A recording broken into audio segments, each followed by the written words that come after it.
다시 한번 할까요? 당신의 얼굴을 보니 하나님의 얼굴이 보입니다. 네, 마지막 당신은 진주 같은 존재입니다. 할렐루야. 오늘 말씀 누가복음 10장 1절에서 11절까지 말씀입니다. 제목은 추수할 일꾼, 추수할 일꾼, 추수 때를 말하는 거죠. 오늘은 맥추감사 주일입니다. 구약의 3대 절기 중 하나는 맥추절을 말합니다.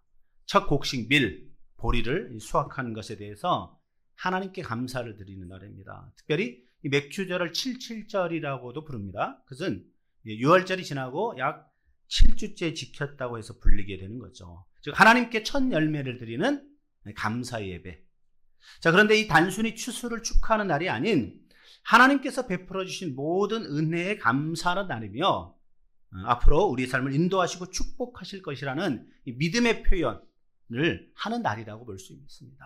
특별히 우리 교회는 맥주감사주일을 7월 첫 주에 드리는데 그것은 1월부터 6월 달까지 전반기를 하나님 지켜주신 하나님 감사하고 앞으로 후반기도 하나님의 은혜 가운데 하나님이 우리를 지키시고 보호할 것이라는 그런 믿음의 고백을 드리는 그러한 의미에 우리가 7월 첫 번째 날을 맥주감사주일로 드립니다. 7월부터 시작되는 이제 12월까지 시작되는 여러 가지 많은 여정 가운데 여러분 늘 평안하지만 않을 겁니다. 어렵고 힘든 일이 분명히 있을 거예요. 고난이 있을 수도 있습니다. 사람들의 말 때문에 상처받을 수도 있습니다. 사람들의 행동 때문에 마음이 찢어질 때도 있습니다. 그렇지만 그러한 모든 상황 가운데 하나님이 나와 함께 하신다는 것, 할렐루야, 그것이 믿어지는 것, 그것이 맥주감사의 진정한 의미라고 할 수 있습니다. 지난주 말씀 여러분 기억하십니까? 지난주에 우리 함께 나눈 말씀에는 예수님의 초대에 거절한 이 두 사람의 이야기가 나옵니다. 자신의 변명이죠. 첫 번째는 나로 먼저 가서 내 아버지를 장사하게 하옵소서. 두 번째는 내가 주를 따르겠나이다마는 나로 먼저 내 가족을 작별하게 허락하소서. 자, 그러자 예수님은 당신을 따르고자 하는 그 사람들을 향해서 이렇게 이야기하십니다. 죽은 자들로 자기의 죽은 자들을 장사하게 하고 너는 가서 하나님의 나라를 전파하라. 두 번째 사람에게는요, 손에 쟁기를 잡고 뒤를 돌아보는 자는 하나님의 나라에 합당하지 아니하다라고 말씀합니다.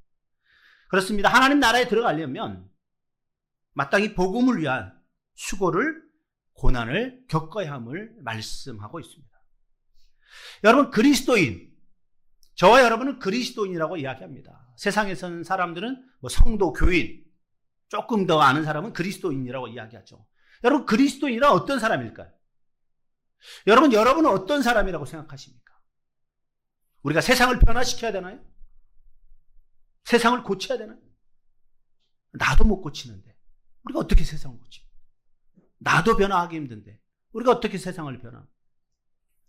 그리스도인이란 하나님을 의존해서 살아가는 사람, 할렐루야, 그 사람이 그리스도인이에요.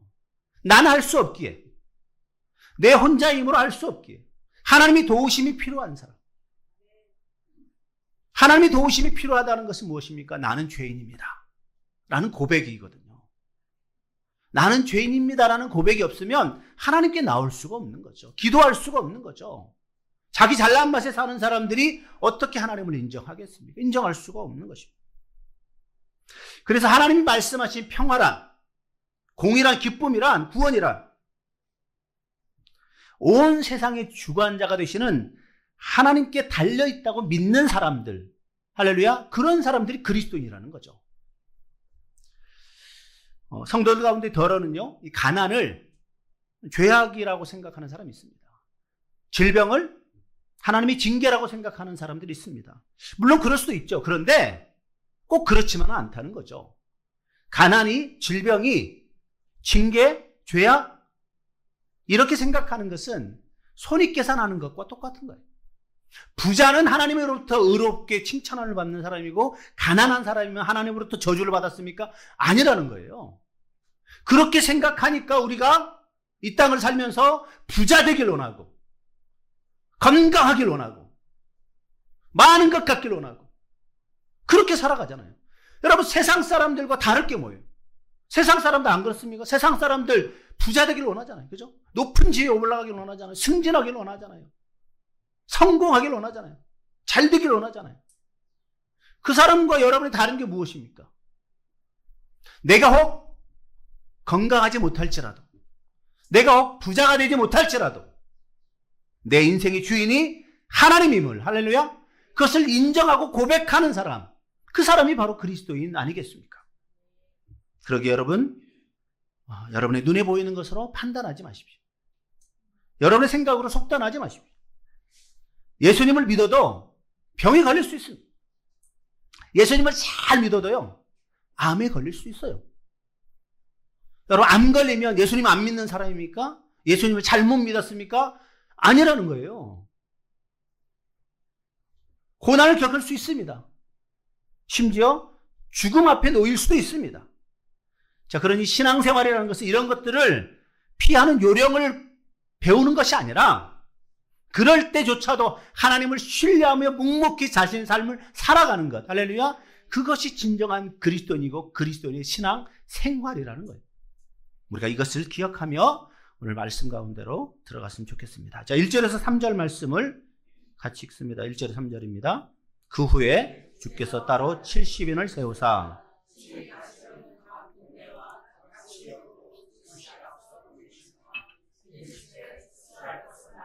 일꾼이 적으니 그러므로 추수하는 주인에게 청하여 추수할 일꾼들을 보내주소서 하라. 갈지어다 내가 너희에게 보냄이 어린 양을 이리 가운데로 보냄과 같도다. 아멘. 주께서 따로 70인을 세우셨다라고 말씀합니다. 예수님은 12제자들을 제자로 삼으시고 그들을 파송하신 이후에 또 새롭게 세우신 70인을 말합니다. 그들을 세우신 이유가 뭘까요? 복음을 증거하기 위한 거예요. 다른 게 없습니다. 자, 그런데 왜 70이라는 숫자를 했을까요? 여러분, 이 숫자에는요, 중요한 의미가 있습니다. 단지 70명만 해야 된다, 이것을 말하는 것이 아니에요. 만약에 70명만 해야 된다 그러면 70명을 제외한 나머지는 복음을 전하지 않아도 된다, 이거잖아요. 그러니까 예수님 말씀과 전혀 다르죠. 예수님은 뭐라고 얘기합니까? 너희가 성령의 권능을 받고 예루살렘과 온 유대와 사마리아 땅끝까지 이르러 내 증인이 되리라 말씀하셨는데, 그러면 70명만 성령의 권능을 받고 전하는 사람이 되고 나머지는 성령의 권능과 상관없이 살아가는 사람입니까? 아니라는 거죠. 그래서 여기서 말하는 70명은, 70이라는 숫자는요, 이 비유적인 숫자예요. 뭐냐면 거룩을 의미하는 수 7. 사람들은 뭐 럭키, 행운이라고 얘기하지만 성경은 거룩을 의미하는 수를 7이라고 얘기합니다. 그리고 완전을 의미하는 10, 이것을 곱한 수가 70이에요. 자, 그러니까 이 복음 전도를 위해 세우신 이 70명이라는 사람들은 믿는 모든 성도들을 상징한다라고 볼 수 있는 거예요. 할렐루야. 그러니까 저와 여러분이 이 70에 들어가는 거예요. 여러분, 14만 4천 뭐 계시록에 얘기하죠. 그러니까 이 2단들 3단들은 14만 4천 명만 천국 간다, 14만 4천만만 구원받는다라고 말하는 거예요. 아니라는 거. 14만 4천이라는 것도 상징적인 수예요.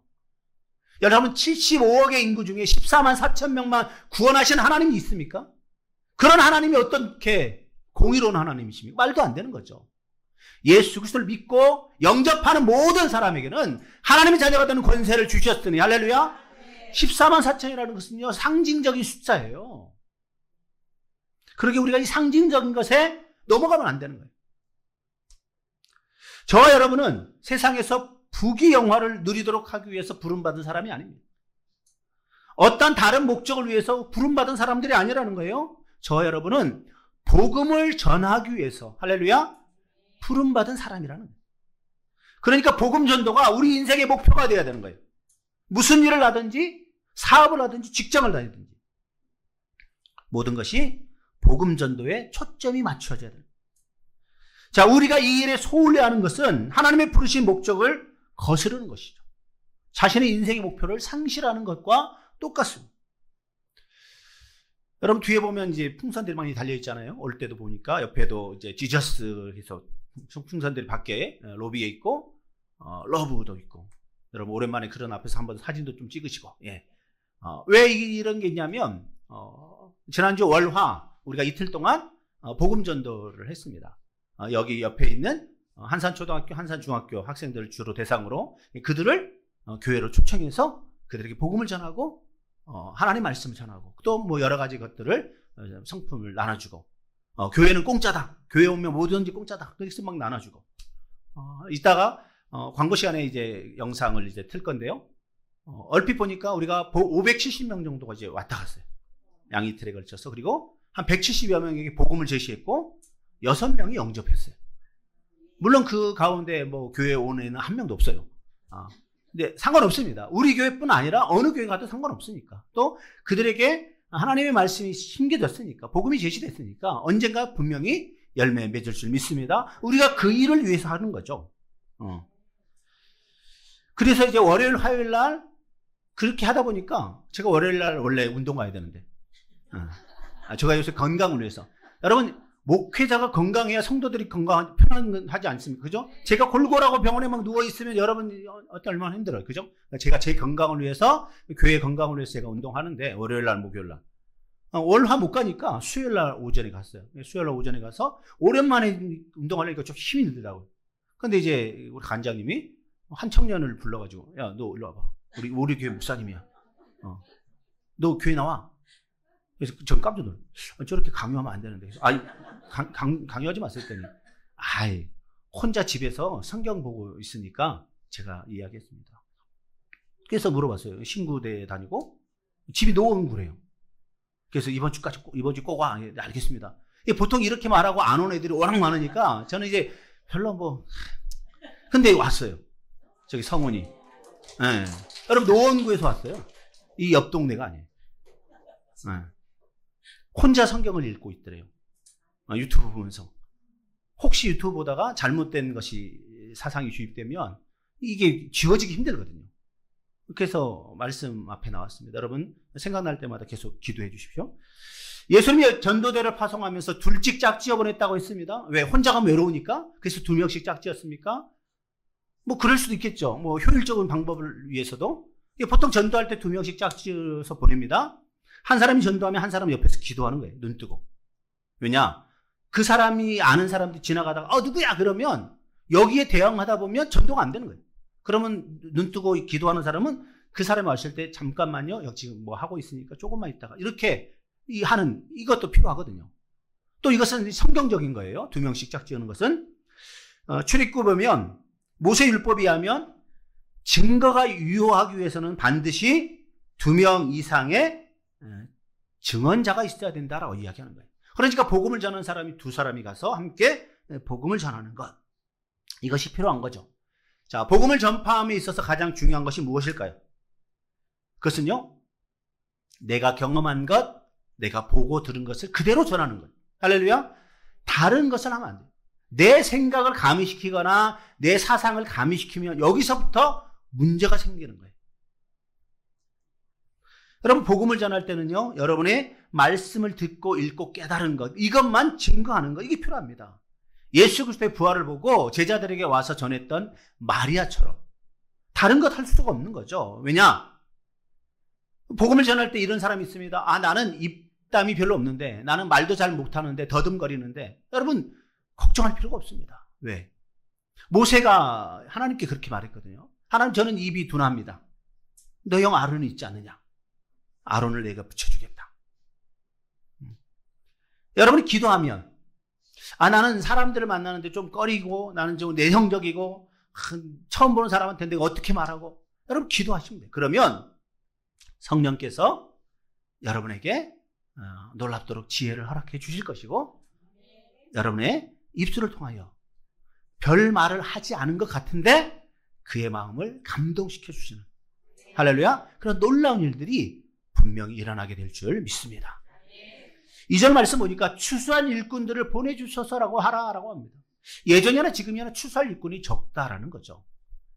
여러분, 우리처럼 교회가 작은 교회에는 추수할 일꾼이 참 없습니다. 일할 일꾼이 별로 없어요. 그러면 우리 옆 동네에 있는 옆에 O 무슨 교회, 뭐 B 무슨 교회, 뭐 이 중 무슨 교회, 뭐 엄청 많아요. 뭐 몇천 명씩 모이는 그 교회는 우리는 일꾼이 넘쳐난다 이렇게 말할까요? 아니에요. 거기도 똑같아요. 우리는 일꾼이 없다 이렇게 말해요. 큰 교회든 작은 교회든 일꾼이 없다고 말합니다. 왜 그럴까요? 그것은 대부분의 많은 성도들이 관람객에 불과해요. 관망자예요. 참여하지 않습니다. 관람하는 거예요. 영화를 보듯이 보러 오는 거예요. 여러분, 예배는 드리는 걸까요? 보는 걸까요? 예배 보러 가자. 구경하러 오는 겁니까? 예배는 드리러 가는 거예요. 나의 마음을 하나님께 드리러 가는 거예요. 나의 찬송을 하나님께 올려드리러 가는 거예요. 그러게 우리 입술에서부터 바뀌어져요. 예배를 보러 가자. 뭘 봅니까? 목사가 잘생겼나? 목사가 못생겼나? 옷은 어떻게 입었나? 성도들은 뭐 예쁜 사람 있나? 이런 거 보러 옵니까? 그러니까 예배를 보러 오면 문제가 생기는 거예요. 왜? 판단하게 되거든요. 예배 주인은 하나님이십니다. 하나님께 우리의 마음을, 우리의 삶을 드리러 오는 게 바로 예배거든요. 그런데 많은 사람들이 이 예배를 참여하지 않고 관망하고 있어요. 여러분, 관망하는 것, 이것은 또 다른 죄의 모습이 될 수 있다는 거예요. 여러분, 죄만 짓지 않고 그냥 뭐 예배만 드리면 된다. 여러분, 그런 생각을 바꿔야 합니다. 왜냐하면 정작 일하고 싶으면요, 일하고 싶어도 일하지 못할 때가 분명 오거든요. 여러분이 이제 충분히 이정됐으니까 이제는 내가 복음을 전해야 되겠다 했는데, 그때 여러분이 갑자기 다치거나 아프거나 병원에 있거나 못할 수가 있거든요. 그러기에 때를 놓쳐서는 안 돼요. 즉시 그 마음이 들 때 움직이는 것, 이게 필요한 거죠. 근데 예수님께서 제자들을 2명씩 짝지어 버리면서 이렇게 이야기합니다. 내가 너희를 보냄이 어린 양을 이리 가운데로 보냄과 같다. 자, 무슨 말씀입니까? 어린 양을 이리 가운데 보낸 것 같다. 이리 가운데 어린 양을 보내면 어린 양이 잘 삽니까? 잡아먹히든지 두들겨 맞든지 뭐 핍박당하든지 고난과 어려움 가운데 있게 되는 거예요. 마찬가지로 하나님의 백성인 우리가 이 땅을 살아가는 것, 이것은 정글 속에 살아가는 것과 똑같은 거예요. 세상은요, 여러분을 가만 놔두지 않습니다. 여러분이 믿음 생활 잘하려고 하면요, 옆에서 쿡쿡 찌릅니다. 야, 너 왜 그래? 바뀌었어? 변했어? 야, 술 한잔 하자. 너 이러지 않았잖아. 너 교회 가더니 이상해졌어? 여러분, 교회 가면 이상해진 게 아니라 교회 가면 이상해진 게 당연한 거예요. 세상과 구별돼야 되거든요. 세상과 똑같다면 교회 온 거랑 안 온 거랑 뭐가 여러분, 성경에 보면요, 하나님을 진실로 믿는 사람들은요, 오랜전히 시련 가운데 있었습니다. 형통의 가운데 있다고 말하는 게 별로 없어요. 왜 그럴까요? 여러분, 시련과 핍박이라는 것은요, 진실된 믿음을 가졌다는 증거가 되는 것입니다. 이 땅에 빛으로 오신 예수님을 어둠 가운데 있는 세상은요, 거부했습니다. 거절했습니다. 그리고는 예수님을 핍박하기 시작합니다. 예수님을 핍박했던 세상이 여러분을 핍박하지 않겠습니까? 당연히 핍박할 수밖에 없는 거예요. 그러게 우리가 이 땅을 살아가면서 내가 진실된 믿음으로 오직 하나님만 바라보며 성실하게 경건하게 살아가면 핍박이 주어지는 것 당연한 거예요. 그런데 우리가 이 땅을 살아가는데 아무런 핍박이 없어요. 세상 사람들이 여러분을 너무 좋아해요. 그럼 뭐예요? 우리가 지금 말씀대로 살지 못하고 있거나 아니면 내 진실성이 없거나, 이 두 가지 중에 하나라. 의심할 필요가 있는 거죠. 그러니까 말씀대로 살다가 말씀을 전하다가 핍박을 받거나 고난을 받을 때 낙심하거나 좌절할 필요가 없는 거죠. 내가 지금 신앙생활 잘하고 있구나. 나 때문에 받는 고난이라면 문제가 있는 거죠. 그런데 예수 그리스도를 믿는 믿음 때문에 생기는 고난이라면 여러분, 이것 때문에 두려워하고 좌절하고 낙심할 필요가 없다는 거죠. 그러기에 여러분, 말씀을 전파하는 일, 여러분 주저하거나 뒤로 물러나는 일이 없기를 주님의 이름으로 축원합니다. 우리 4절에서 7절 말씀 같이 읽습니다. 전대나 배낭이나 신발을 가지지 말며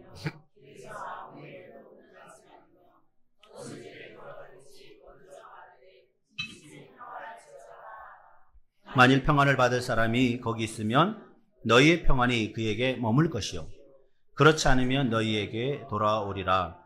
그 집에 유하며 주는 것을 먹고 마시라. 일꾼이 그 삭슬 받는 것이 마땅하니라. 이 집에서 저 집으로 옮기지 말라. 아멘.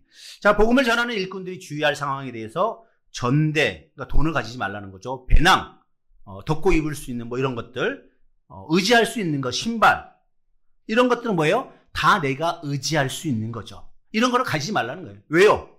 하나님만을 의지하라라는 거거든요. 그리고는 또 보니까 아무에게도 무난하지 말라라고 이야기합니다. 이 복음을 전하러 가면서 사람을 만나게 될 때 유대인들의 특징은요, 사람들을 길에서 아는 사람을 만나면 장황한 인사를 해야 되는 거예요. 잡다한 주제로 그와 최소한 1시간 이상씩 이야기하지 않으면 이 사람이 나를 무시한다라고 생각하는 거예요. 그러니까 길에서 사람을 만나면 어떻게 해요? 그 얘기 하다 보면 복음을 전하러 가려고 딱 마음 먹고 딱 나왔는데 사람 만나가지고 2-3시간씩 이따른 얘기 하다 보면 복음을 전할 수 있는 마음이 있겠습니까? 없겠습니까? 사라지는 거예요. 그러지 말라라는 거예요. 네. 정작 우리가 해야 될 복음 전파에 소홀할 수 있기 때문에 그렇게 하지 말라는 거예요. 열왕기하 4장을 보면요, 엘리사가 수냄 여인의 죽은 아이들에 대한 소문을 듣습니다. 수냄 여인의 아들이 죽었습니다. 그 얘기를 듣자마자 엘리사가 게하시라는 종을 보내며 이렇게 당부합니다. 내 허리를 묶고 내 지팡이를 손에 들고 가라. 사람을 만나거든 인사하지 말며 사람이 내게 인사할지라도 대답하지 말고 내 지팡이를 그 아이 얼굴에 놓으라. 그 후에 엘리사가 그 집에 도착해서 하나님께 기도하고 아이에게 치유의 행동을 한 후에 아이가 재채기하고 살아났음을 성경은 말씀하고 있습니다. 내가 해야 될 것, 지체하지 말아야 될 것, 이것은 정확하게 지킬 수가 있어야 되는 거죠. 자, 그런데 우리가 복음을 전할 때 전대나 배낭이나 뭐 이런 걸 가지지 말라, 신발도 가지지 말라. 제가 예전에 오래전이죠, 벌써 대학생 때, 제가 이제 50 중반이 넘어갔는데 대학생 때 CCC라는 단체에서 활동을 했습니다. 항상 여름 수련회가 끝나면 3박 4일, 4박 5일 동안 전도를 합니다. 거지전도. 이름이 거지전도예요. 이건 뭐냐면 어느 동네를 딱 정합니다. 음성이면 음성, 뭐 속초면 속초, 이렇게 양양이면 양양, 딱 동네를 정해서 그 동네까지 가는 버스비만 가지고 가고 나머지 돈은요 한 사람이 다 모아요. 그리고는 안 주는 거예요. 그리고는 거기서부터 서울까지 걸어오면서 집집마다 마을마다 들려서 전도하는 거예요. 모르는 집 가서 물 한 잔 달라고 하면서 물 먹으면서 이야기하고 복음 전하고 그 집에 또 이제 필요하면 그 배도 농사 같은 것도 도와주고 뭐 이러면서 한마디로 이제 이 집 저 집 다니면서 하나님만 의지해서 하라는 거예요. 자, 그러면 잠잘 때도 없잖아요, 그죠? 자, 그런데 하나님이 잠잘 곳을 마련해 주시더라고요. 하나를 제가 얘기하면 뭐 여러 가지 뭐 많은데 양양 쪽에서 이제 전도하러 갔습니다. 양양까지 딱 가서 거기서부터 그 마을을 이제 전도하는 거예요. 동네니까 이제 또 외지고 전도하고 뭐 여기저기 전도하는데 사람들이 잘 안 받아들여요. 안 믿어요. 근데 이제 한참 점점 이제 날이 어두워졌습니다. 근데 길 가는데 이 논두렁 같은 데서 오토바이 하나가 엎어져 있고 사람이 쓰러져요. 깜짝 놀라요. 못 본 척 하면 안 되잖아요. 가서 논두렁에 있는 오토바이를 끄집어내고 사람을 끄집어내요. 일단 이 사람이 술이 완전히 이렇게 취해가지고 음주 오토바이 하고 다 한 거예요. 그랬더니 이제 우리를 보고 감사하다고 그러면서, 그래서 우리가 혹시 마을 회관이나 이런 데 없습니까? 했더니 잠잘 때 있다고 따라오라고 했더니 어떤 식당에 갔어요. 그 민박하는 식당에 여기서 자면 된다고. 그래서 여기서 이제 밥도 먹으라고 하고 다 했어요. 공짜로. 이 오토바이, 음주 오토바이 한 사람이 이렇게 해줬더니 밥도 주고 잠자리도 주고. 그리고 나서 이제 또 길을 걷고 그 양양을 이제 올라오려면 옛날에는 지금 고속도로가 됐지만 예전에는 그 옛날 이렇게 꼬불꼬불 길, 이 걸어가야 돼요. 얼마나 힘들겠습니까? 걸어가는데 이 히치하이킹을 하는데 사람들이 안 태워져요. 그런데 이제 어떤 그 트럭 같은 것이 태워졌어요. 이 트럭에 딱 탔더니 뒤에 참외가 막 실려 있는 거예요. 가지고 와 맛있겠다 했더니 그 아저씨가 그 소리 들었더니 참외 먹고 싶어? 마음껏 먹어. 그래서 이제 마음껏 먹고, 그래서 그 차가 성남 정도까지 와서 또 거기서 내려서 이제 또 복음 전하고. 여러분, 이런 일들이요 비일비재하게 일어납니다. 하나님만 의지하면 하나님은 그 기도에 응답해 주시거든요. 여러분 인생도 마찬가지입니다. 누구를 의지하느냐? 여러분 돈을 의지하겠습니까? 여러분 건강을 의지하겠습니까? 여러분 그런 것들 다 사라질 수 있는 거예요. 변하지 않는, 할렐루야, 변하지 않는 하나님을 의지하는 것, 이것이 필요한 거죠. 자, 그래서 전도자가 해야 할 것은 뭡니까? 이 집이 평안할지어다 라고 기도하라는 거예요. 여기서 말하는 평안은 단지 인사말이 아닙니다. 그냥 입버릇처럼 하는 것을 말하는 것이 아닙니다. 그 집에서 예수 그리스도를 믿는 역사가 일어날 것을 바라는 마음으로 평안을 빌고 복음을 전하는 것. 이것이 복음 전도자가 해야 될 것이에요. 자, 그런데 복음을 전하면 사람들이 그것을 받아들이면 좋겠죠. 근데 안 받아들이는 사람이 많거든요. 여러분, 100명에게 복음을 전하면요, 10명이 받아들일까 말까 합니다. 아니, 한두 명, 어떤 때는요, 한 명도 없을 때도 있어요. 다 거절할 때도 있어요. 자, 그런데 어떻게 합니까? 낙심하지 말라는 거죠. 성경은 뭐라고 얘기합니까? 평안을 받을 사람이 거기에 있으면, 이것은 무엇입니까? 복음을 전할 때 예수님을 영접하는 사람들을 말하는 거예요. 예수님을 영접하는 사람들이 있으면 그곳에서 복음을 전하고 그가 대접하는 음식을 먹고 마시면 되는데, 혹 그러지 못하면 모두 다 거절한다면 어떻게 해야 됩니까? 거절한다면 방법이 없는 거죠. 조용히 나와야 되는 거죠. 자, 그런데 그 집에 가서 평안을 먼저 빌라고 얘기하는 겁니다. 그러니까 복음을 전하기 전에 먼저 그 집의 평안을, 그 집을 위해서 기도하라는 거죠. 고린도 교회에 보낸 바울의 편지의 서두에 이렇게 말합니다. 하나님 우리 아버지와 주 예수 그리스도로부터 은혜와 평강이 있기를 원하노라. 에베소 교회도 하나님 우리 아버지와 주 예수 그리스도로부터 은혜와 평강이 너에게 있을지어다. 데살로니가전서 1장은 하나님 아버지와 주 예수 그리스도 안에 있는 데살로니가 있는 교회에 편지하노니 은혜와 평강이 너에게 있을지어다.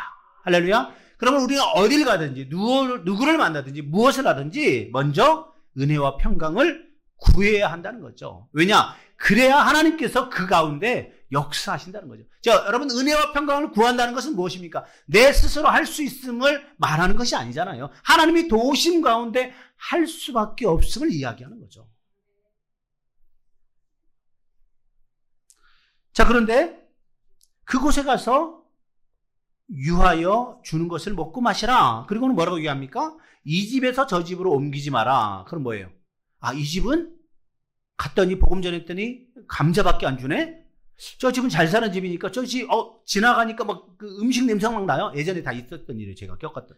음식 냄새 나요. 그럼 어떻게 해요? 마음속으로. 야, 저 집 가서 전도하면 고기 먹을 수 있겠다. 이런 마음이 들까요? 안 들까요? 들죠. 안 된다면 거짓이에요. 들어요. 그런데 어떻게 해요? 감자로 만족하라는 거예요. 지집 가서 고기 먹기 위해서 전도하지 말라는 거예요. 오늘 성경은 그걸 말하는 거예요. 주어진 것에 만족할 줄 아는 인생. 할렐루야. 하나님으로부터 만족할 줄 아는 인생. 할렐루야. 그것을 성경은 이야기하는 거죠. 자, 8절에서 11절 말씀 함께 읽습니다. 8절에서 11절입니다. 어느 동네에 가든지 너희를 영접하거든 너희 앞에 차려놓는 것을 먹고 거기 있는 병자들을 고치고 또 말하기를 어느 동네에 들어가든지 너희를 영접하지 아니하거든 그 거리로 나와서 말하되 너희 동네에서 우리 발에 묻은 먼지도 너희에게 떨어버리노라. 그러나 하나님의 나라가 가까이 온 줄을 알라 하라. 아멘.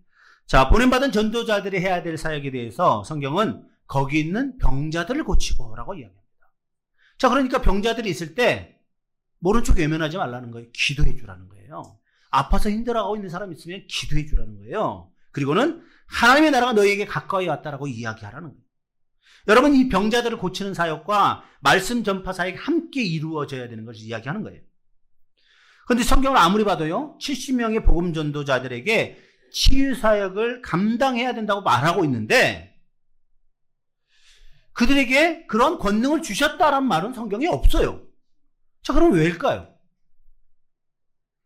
마태복음 10장에 보면 예수님께서 12제자들을 파송할 때 이렇게 이야기하십니다.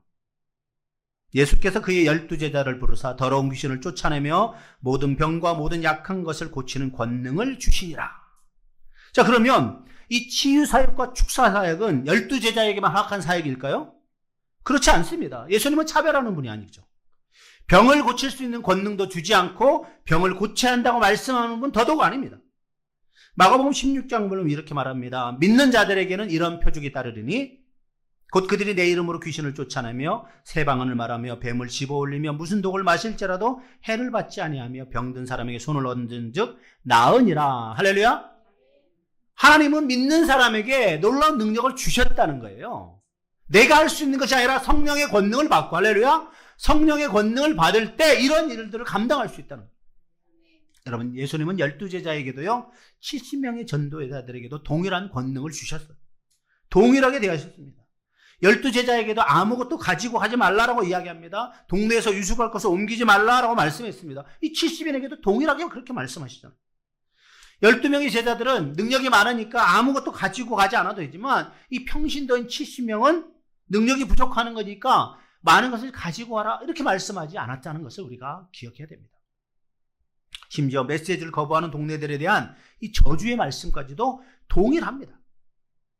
그러니까 12명의 메시지나 70명의 메시지나 모두 동일하게 중요한 내용을 가지고 있다는 거죠. 여러분, 이 복음 전파의 사명은요, 믿는 그리스도인들에게 공통적으로 주어진 사명임을 믿으시기 바랍니다.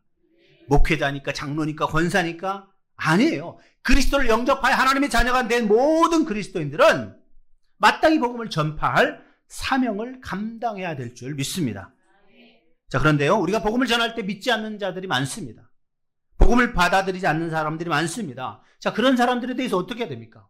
우리가 속으로 너 잘됐다, 넌 지옥 갈까 이렇게 얘기하라는 거예요? 아니에요. 혹 우리가 그런 마음이 들면요, 여러분 회개해야 됩니다. 성경은 이렇게 말합니다. 거리로 나와서 말하되 너희 동네에서 우리 발에 묻은 먼지도 너희에게 떨어버리노라. 즉 복음을 전한 자에게 책임이 없음을 공개적으로 선언하라는 거예요. 이 발에 묻은 먼지를 떨어버린 행위는 이 복음을 거부한 사람들, 이게 유대인들이든 이방인들인지 하나님의 백성이 아니라는 사실을 이야기하는 거죠. 그러니까 그들이 복음을 받아들이지 않은 것에 대한 책임은 복음을 전한 사람에게 있는 것이 아니라 그 사람에게 있다라는 것을 공개적으로 선언하라는 거죠. 그리고는 마지막에 이렇게 말하라고 합니다. 그러나 하나님의 나라가 가까이 온 줄을 알라 하라. 자, 무슨 말씀입니까? 마지막까지 회개의 기회를 주라는 거예요. 즉 그들이 지금 하나님의 나라의 복음을 거절한 행위에 대해서 심판을 받을 것이 당연한데 지금이라도 회개하고 돌이킨다면, 복음을 받아들인다면 하나님의 나라에 참여할 수 있다라는 뜻이라는 거죠. 저와 여러분은 하나님 나라의 추수한 일꾼입니다. 영광스러운 그리스도의 대사로서의 사명을 감당해야 될 자들입니다. 그러기에 여러분이 언제 어느 곳에 누구를 만나든지 여러분의 입술에서는 복음을 전하는 말이 터져 나와야 될 줄 믿습니다. 하나님은 오늘도 우리의 발걸음을 지켜보고 계십니다. 우리가 삶의 고난과 역경이 올지라도 하나님은 우리를 포기하거나 내버려 두지 않음을 여러분 기억하시기 바랍니다. 하나님이 여러분을 지키시기에 언제나 안전할 줄 믿으시기 바랍니다. 자, 그런데 그런 하나님께서 우리를 인큐베터에 놓여있는 아이처럼 보호하시는 것이 아니에요. 우리를 어디로 보내십니까? 광야 가운데로 보내시는 거예요. 그러면서도 너희는 나를 의지해라 라고 말씀해요. 세상 한가운데 보내면서 어려움과 고난 가운데 있으면서도 걱정하지 마라, 내가 너와 함께 하겠다라고 말씀하고 있다는 거죠. 이 봄에 남은 질그릇이라는 이 CCM 가수 두 부부가 있는데요. 그분들이 찬양하는 곡 중에 이런 가사가 있습니다. 평안해 폭풍 속에서도 믿음과 소망 찾을 수 없을 때도 당신의 삶이 깨어져도 주는 항상 인도하리. 험한 폭풍 몰아칠 때도. 아멘. 하나님은 항상 여러분을 지키심을 믿으시기 바랍니다. 하나님은 안전하게 우리를 비닐하우스에서 지키시는 분이 아니라는 거예요. 모든 고난과 역경과 어려움 가운데 있을 때라도 하나님 우리를 지키시는 분이라는 거예요. 여러분 이것을 믿음으로 받아들이시고 한 주간도 성령의 인도하심 가운데 하늘의 평안을 마음껏 누리며 살아가는 사랑하는 성도님들 다 되시기를 주님의 이름으로 축원합니다. 이제 우리 함께 기도하기를 원합니다.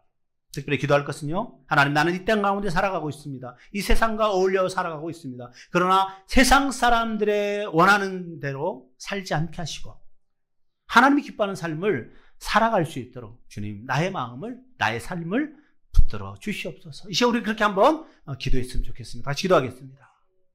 하나님 아버지, 우리 마음을 지켜주옵소서. 우리 마음을 붙들어 주옵소서.